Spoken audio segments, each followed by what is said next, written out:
In this lick, we're going to kind of use our harmonics and fretted notes and also pull-offs in order to get a sort of cascading sound. And that sounds like this.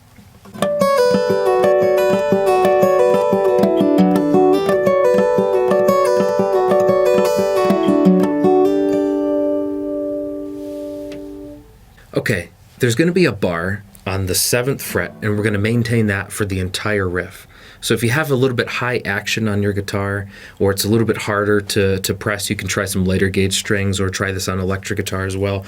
But just be aware, when we do the bar here, we're going to be holding it for the whole part. One thing I will say is when it comes to a bar, a lot of times we use this part of the hand to sort of form the clamp, right? To get all the strings to be ringing. What I want to suggest is that if this is always going to get fatigued a whole lot easier than if you actually use your shoulder, and we actually use a little bit more of the weight of the arm. So what I mean is that when you press this down here, try to see if you can remove your finger from the back of the fretboard, right? From the back of the neck, and see if you can still let the notes ring out. What you're doing is you're actually sort of pressing the guitar into your chest, and you're sort of countering it with this arm over here. So this goes this way, and you're sort of pressing this part of your guitar into your chest. So you get a little bit more of the shoulder getting some of the work of the bar. And then there's just a natural kind of like rest, gravity. Just sort of let your arm rest a little bit, and that will give you some of the sound as well, that's some of the pressure. And then you'll end up using this part of the muscle less. So maybe the last 10% of the pressure for the bar, and not more than that.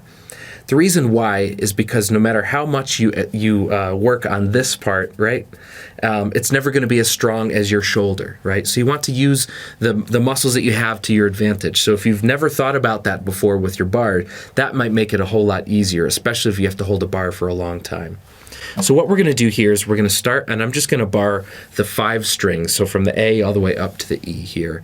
And then this low one, I'm not really doing very much with it, so I kind of just have the first finger hovered off just a little bit to kind of mute it, so we just don't have to worry about it.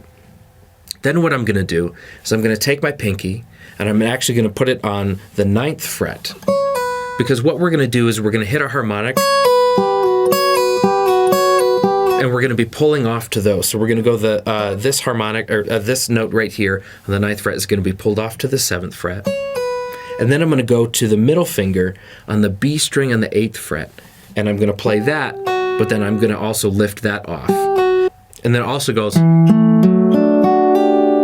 Okay, so as we work our way back up, I'm going to be doing a hammer-on from the 7th fret to the 9th fret all the way on the A string. All right, so that's what's happening on this hand. What really, really helps the whole thing come together is knowing how to stagger these harmonics now with this hand. So what we want to do is we're going to start all the way up on the 19th fret of the G. And what I'm going to do is I'm going to play this, and I'm going to skip over the B string entirely. And what I'm going to do is I'm going to play with my 3rd finger on the high E. And then I'm going to pull off here. So now we have 1, 2, 3 sounds with just striking one note. The rest are going to be just the pull-offs there. Sorry, I strike this one with the 3rd finger there, but then that pull-off comes off to get 2 notes there. And then I'm going to do the same thing. I'm actually going to go down, so I'm still doing the 19th fret down here, but now I'm going to go to the 2nd string, as well as so you have the B and the D strings. From here, you're going to hit the 19th fret, and then I'm actually going to strike the B string with the 3rd finger, and I have to make sure this is already pressed down, so the 2nd finger is here on the 8th fret,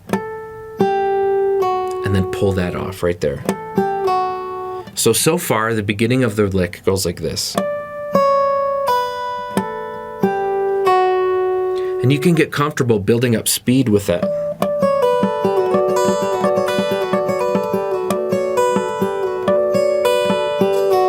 After you get comfortable with it, building up speed is going to feel a whole lot easier. But I like to play it at a medium tempo because I'm going to add something else in the bass of this chord. So let's do that now. When we do this, we go,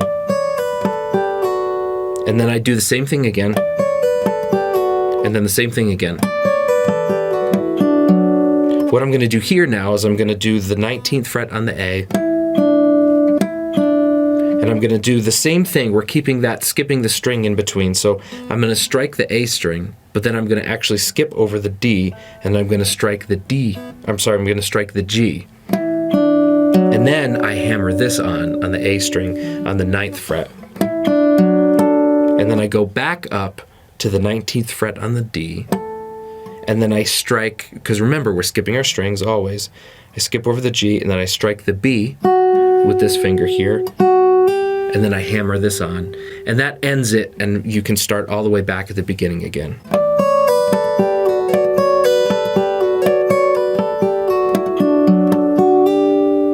All right? So now we're going to try this at 120 beats per minute with a click. And that sounds like this.